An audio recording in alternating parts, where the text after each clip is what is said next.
First of all, how is the voice after Saturday? Yeah, just returning, just returning in time to lose it again. I'm sure, but no, I'm feeling a lot better. Yeah. Excellent. I mean, of course, there was a lot of talking points from Saturday involving the referee. Did you get a chance to speak to the referee after it was a controversial decision, so we say? No, I personally haven't spoken to the referee, and I try not to. I try not to put added pressure on the officials because you can easily make a mistake on a match day. I think when you feel emotional, so I try to restrain from going in to see them. I know as a club we would like a few answers about one or two decisions, which is completely normal. We have an open dialogue with the referees, and they encourage us to give feedback, and we try to do that in a calm and responsible way. That's understandable. Probably the big incident of the game involving Reuben Rodriguez and that second yellow, a big talking point. What was Reuben's reaction after the game? Well, Reuben was obviously first and foremost very upset for his teammates and for the staff because he felt like he'd made it much more difficult for us, and of course it was more difficult. But at the same time, I think that when you've been when you've been hacked down repeatedly in the game, um, and even the fouls on Ruben that weren't like physical contact and being kicked, he was to have your shirt pulled when you clear away and have a chance to make an action in the game.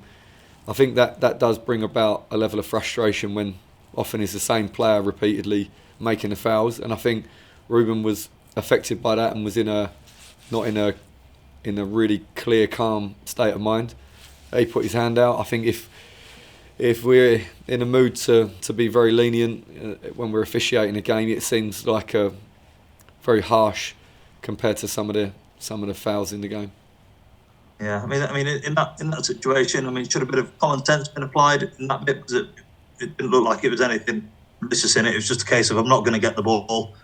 I'm just going to stop it from going all the way out of play for a goal kick. Yeah, I mean when when you watch the action from kickoff, even Maka is thrown to the ground, the referee is looking at it and waves it away. I don't know. I imagine he would say to me, common sense. I felt like it was too early in the game. I don't understand that myself, but I guess that would be the argument because I don't think there's a referee on the planet that would say it wasn't a foul.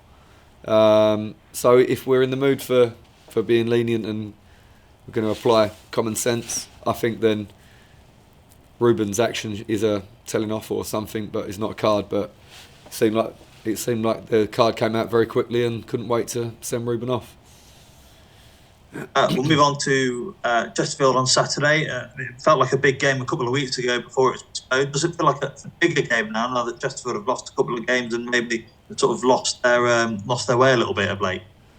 Well, I mean, I'm not sure that I get exactly the question. I'm not sure they've actually lost their way. I think they're a very very good team.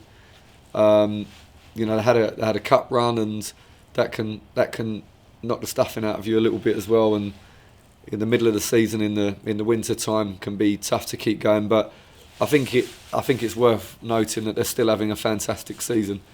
And I think that the bar is very very high, and I think in any other season they would be in a even stronger position than they are. But and I also think they were unfortunate with at least one of the last three games. Are very unfortunate not to come away with a point at least. Um, but nevertheless, it's a huge game because we're playing against one of the front runners in the division. We know that, and it's at their place is going to be really tough. Brilliant staff and a group of players, very very good. So we know it's going to be really difficult. I don't think the current form actually makes too much difference to us.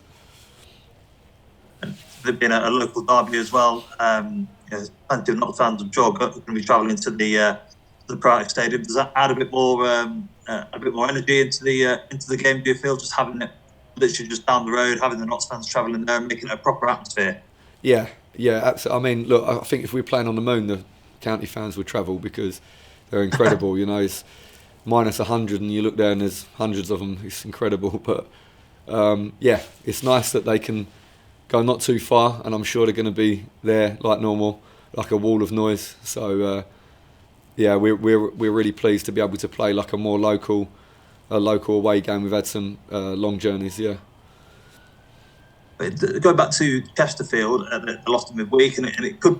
Does it feel like a big game for them as well? Because so they lost the ground a little bit. They've still got some games in hand. But does it feel like maybe they can't afford to lose this one because you and Beckham and Barnett are still quite far ahead of them. Still a long way to go, of course. But does it maybe feel like the pressure's more on Chesterfield that they can't lose this one? Otherwise, it might well be the playoffs.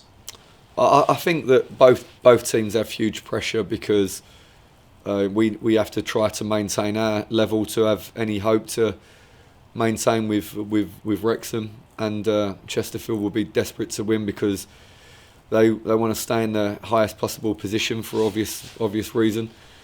I think both teams are so in the thick of their season that we're in similar places in our mentality.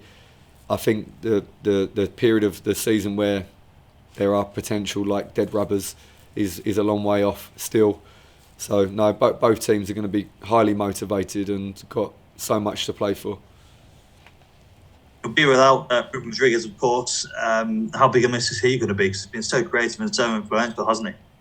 Yeah, I mean it would be foolish of me to say that we won't miss Reuben because he's a incredible player, and also, you know, a guy that the players used to seeing all the time there in the change rooms on the pitch, and he's a big part of what we do. But Reuben will be with us anyway, and he will be with the players, you know, in the lead up to the game, and we also we've played without Reuben before, and with the team look a bit different. But I think on the day we scored 4 goals, we won 4-1. You need to go or talk to someone. No, it's fine. I'm just in a quiet room here, and somebody's just walked in and realised I'm in a meeting and walked out. So apologies for that, Luke. No, it's all right. Talking about Reuben, I mean, he seems like the kind of character that even when he's not playing for whatever reason, he's a great character to have around the dressing room just because of his just sheer love for the game. Yeah, Reuben is like just energy, just so much positive energy, and he's fearless. You know, on the pitch, he's very brave player and will take the ball anywhere. And of course, as well, he does what all the players do at the club, and he runs for his teammates and tackles.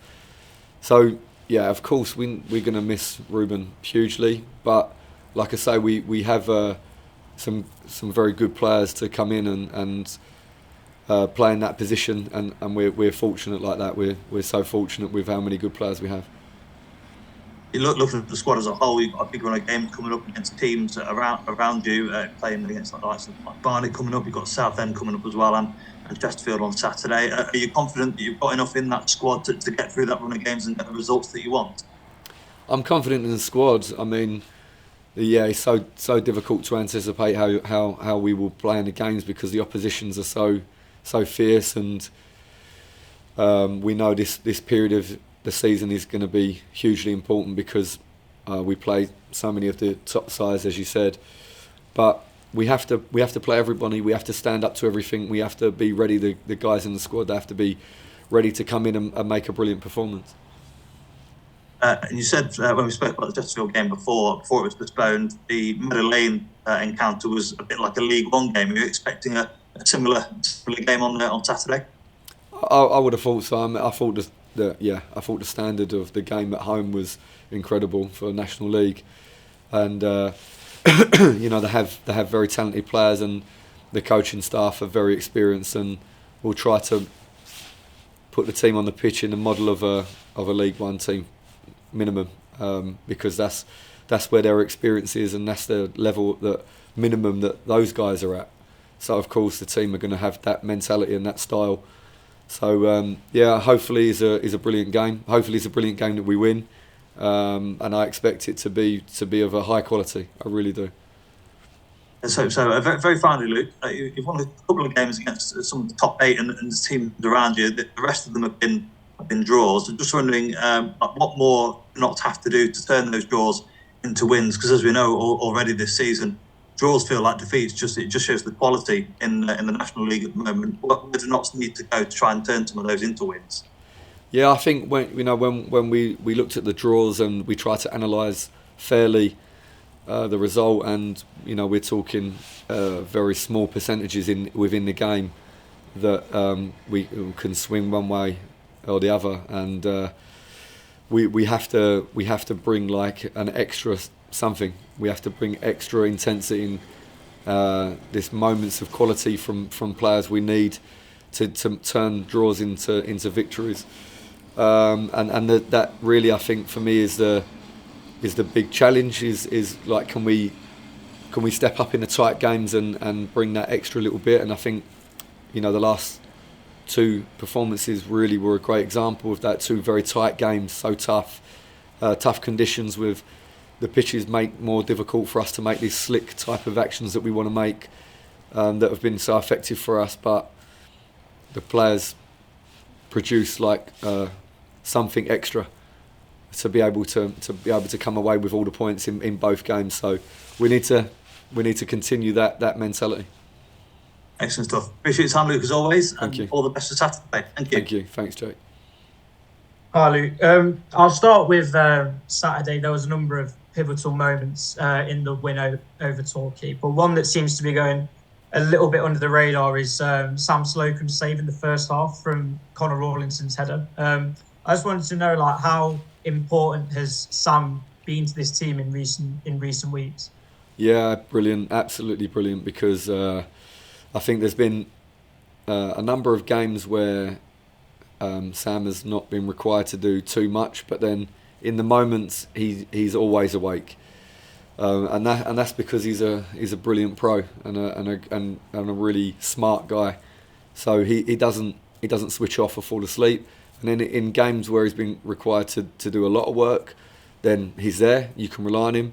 In the games where most of his work is with the ball at his feet, he's made incredible actions, like relentlessly, time and time again, makes incredible passes in the right moment with exactly the right quality that, like Matty or John or Jim needs to arrive on the ball and make a key build-up pass. He's been incredible. So I think when I saw the header from Connell, there was a moment of anxiety there when the ball looped up in the air, but in the end Sam made it feel like it wasn't a big deal, and then his body language, his demeanour makes you feel like he's in control of the situation, and that's a huge thing.